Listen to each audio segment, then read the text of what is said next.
से सिय दुलहिनिया परेली रीम झीम बुनिया परेली रीम झीम बुनिया रीम झीम बुनिया रीम झीम बुनिया परेली रीम झीम बुनिया अवध से आवतान राम धनुष धरिया अरे राम धनुष धरिया परेली रीम झीम बुनिया परेली रीम झीम बुनिया रीम झीम बुनिया परेली रीम झीम बुनिया जानक से सिया दुलहिनिया परेली झीम बुनिया अरे घोड़वा चढ़ल आवे राम धनुष धरिया अरे राम धनुष धरिया परेली रीम झीम बुनिया अरे पालकी तसिया दुलहिनिया परेली रीम झीम बुनिया परेली रीम झीम बुनिया रीम झीम बुनिया रीम झीम बुनिया कहवा से आवतान राम धनुष धरिया परेली रीम झीम बुनिया एकाइत उठावतान राम धनुष धरिया अरे राम धनुष धरिया परेली रीम झीम बुनिया काई तसिय दुलहिनिया परेली रीम झीम बुनिया घूंघटा सिंदूरा उठावतान राम धनुष धरिया अरे राम धनुष धरिया परेली रीम झीम बुनिया अरे घूंघटा तसिया दुलहिनिया परेली रीम झीम बुनिया रीम झीम बुनिया रीम झीम बुनिया रीम झीम बुनिया। धन्यवाद भाई यादव जी। बेसहारा को सहारा मुश्किल से मिलता है, साहिल को किनारा मुश्किल से मिलता है, यूं तो मिलते हैं लाखों गुलाबी गाल, गुलाबी गाल पर काला तिल मुश्किल से मिलता है।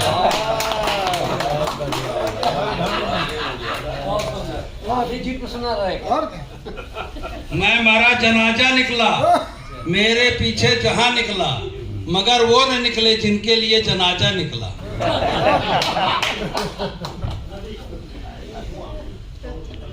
और सुनिए एक आग से, सनम के गोरे गालों पर काला स्याह तिल जो है, किसी आशिक का जल भुनकर सिमट कर रह गया दिल है।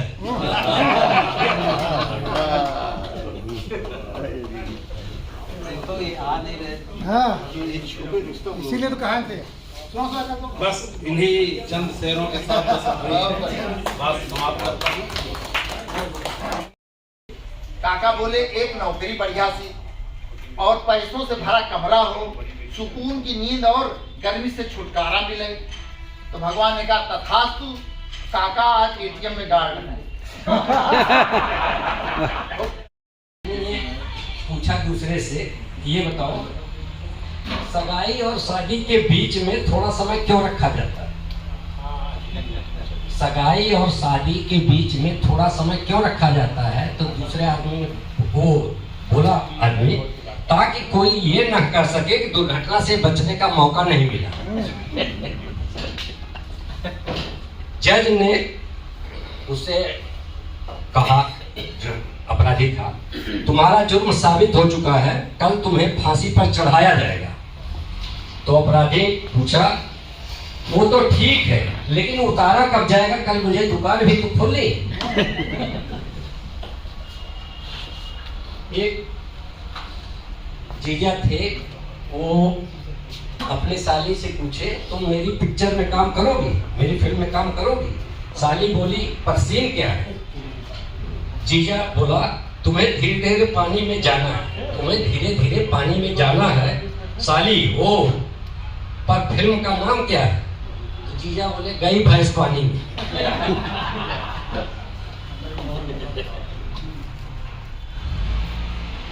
तो पत्नी बोली तुमसे फोन पे, क्या तुम मुझे याद कर रहे हो? पति बोला, पगली अगर कुछ याद करना इतना आसान होता 10 मिनट आप ना कर जाता मैं।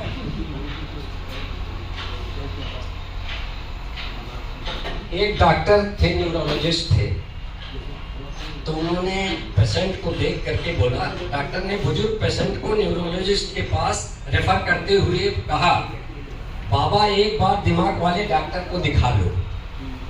उस रोगी को जो था उसको कहे कि तुम एक बार न्यूरोलॉजिस्ट को दिखा लो, दिमाग वाले डॉक्टर को दिखा लो। तो बुजुर्ग बोला, हमें तो लगा था कि आपके पास है। धन्यवाद सर जी।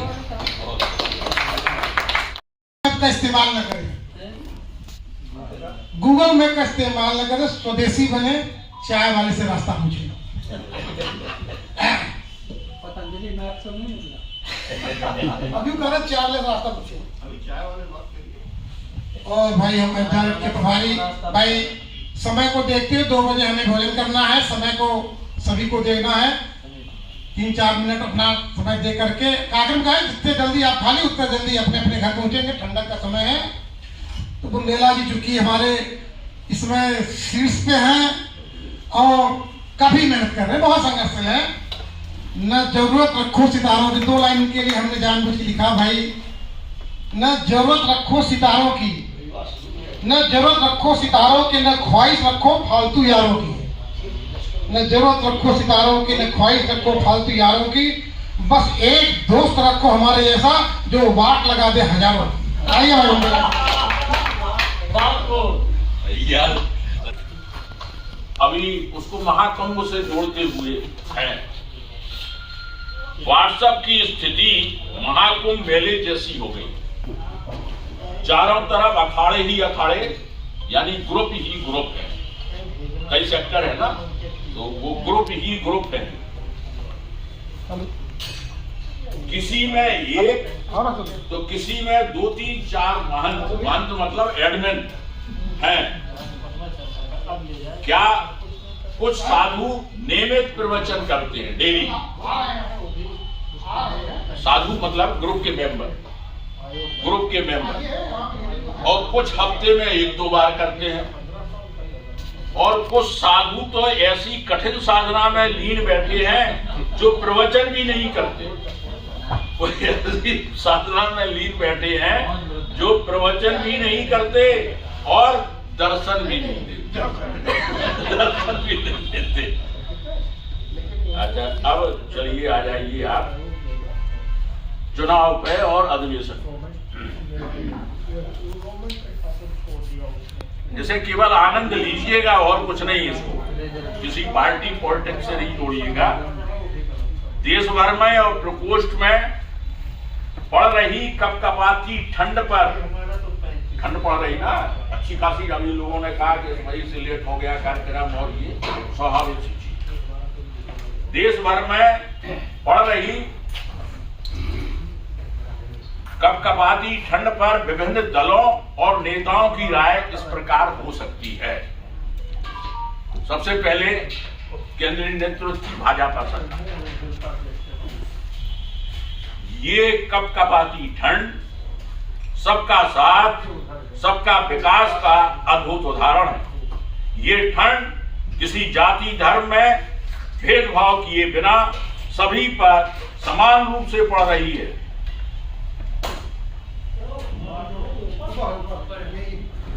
समान रूप से पड़ रही है। इस पर हम इस सद्भावनापूर्ण ठंड का स्वागत करते हैं और बुरी बुरी प्रशंसा करते हैं। पार्टी है कांग्रेस।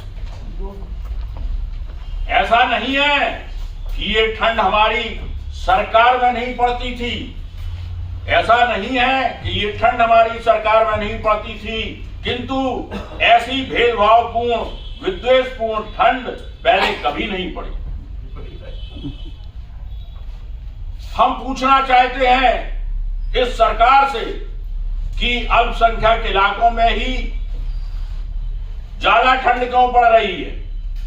लोकतंत्र में इतनी ठंड बर्दाश्त नहीं।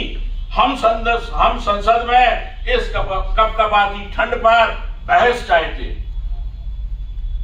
अब दिल्ली का चुनाव है तो केजरीवाल, हम पूछना चाहते हैं मोदी जी से, आखिर चुनाव के ऐन वक्त के पहले ही इतनी ठंड क्यों पड़ रही? 5 साल इतनी ठंड क्यों नहीं पड़ी? मोदी सरकार अधिक ठंड पड़वाकर हमारे वोटरों को डराना चाह रही है, क्योंकि वो गरीब है। वे ठंड और मोदी जी आपस में मिले हुए हैं। हम विधानसभा का सत्र बुलाकर इस षड्यंत्र का खुलासा करेंगे। अब मायावती, इतनी ठंड भीम क्षेत्रों में ही क्यों पड़ रही है?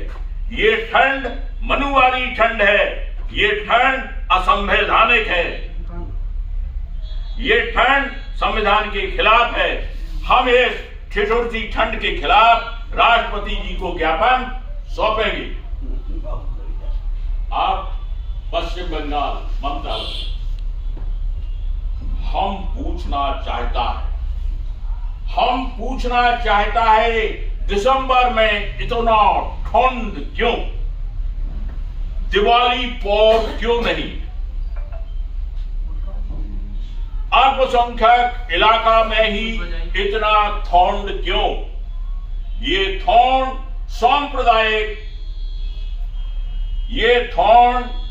सांप्रदायिक ठंड है। ये ठंड सेक्युलरिज्म का खिलाफ है। हम इस ठंड का बंगाल में पड़ने पर प्रतिबंध लगाता है। हम समस्त सेक्युलर ताकतों से अपील करता है, इस सांप्रदायिक ठंड का खिलाफ इकट्ठा हो। काका छीछी, काका छीछी।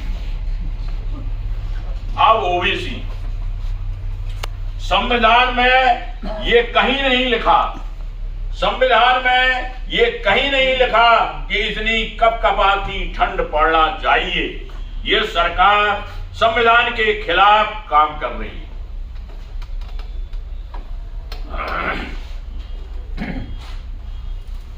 अगर कोई मेरी गर्दन पर बर्फ की सिल्ली भी रख दे तो भी मैं गर्म कपड़े नहीं पहनूंगा। हम इस हिटलर ठंड की मजम्मत करते हैं और घोर विरोध करते हैं। अब वामपंथी, ये ठंड ना तो चाचा देश चीन में पड़ रही है, ना ही हमारे बाप देश रूस में। अतः हमारा इससे कोई लेना देना नहीं है। भारतीय जनता ठंड से मरे तो मरे, पर हमारे बाप और चचा के देश में ऐसी ठंड पड़ेगी तो हम भारत में चक्का जाम कर देंगे। और अब अंत में रवीश कुमार,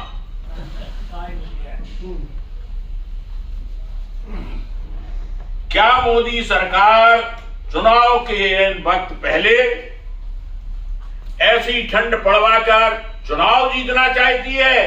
पूरे देश में एक जैसी ठंड ना पड़कर क्या मोदी सरकार देश को बांटना चाह रही है?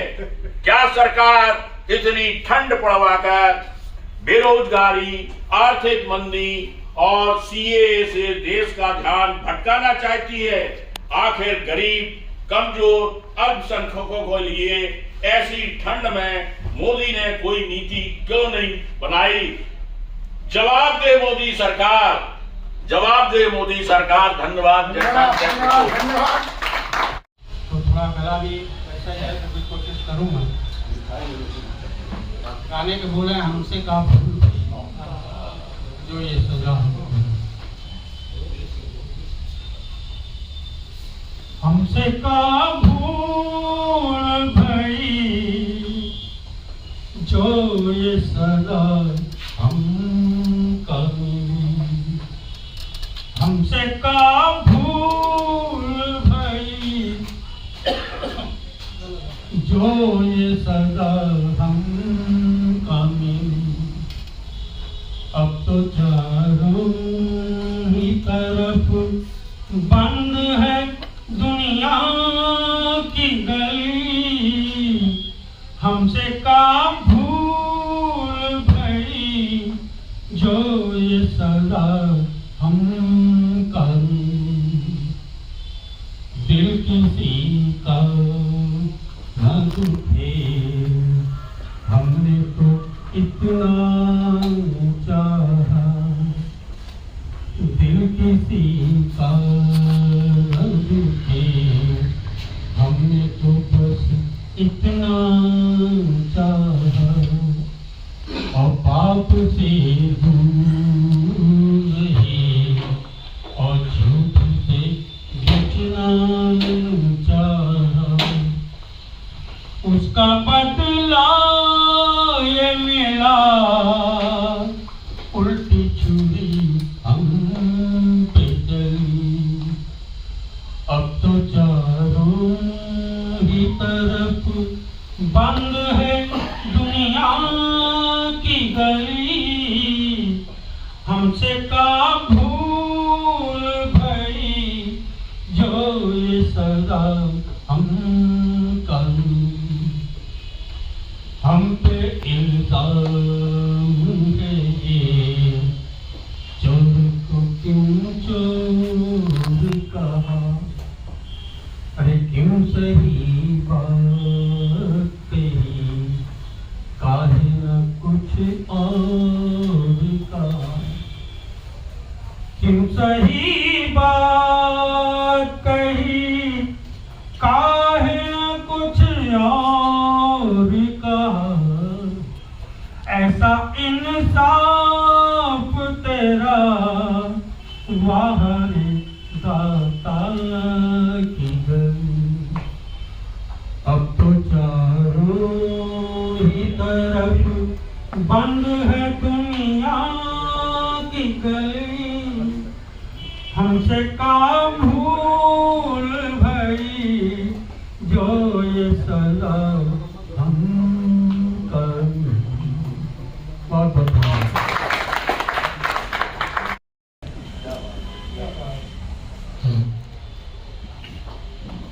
आज कानपुर रोड सेक्टर की बैठक की अध्यक्षता कर रहे बड़े भाई एस के सिंह साहब,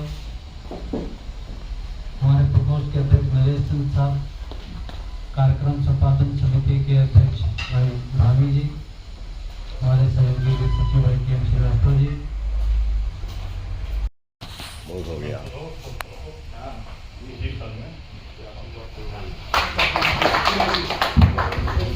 पता है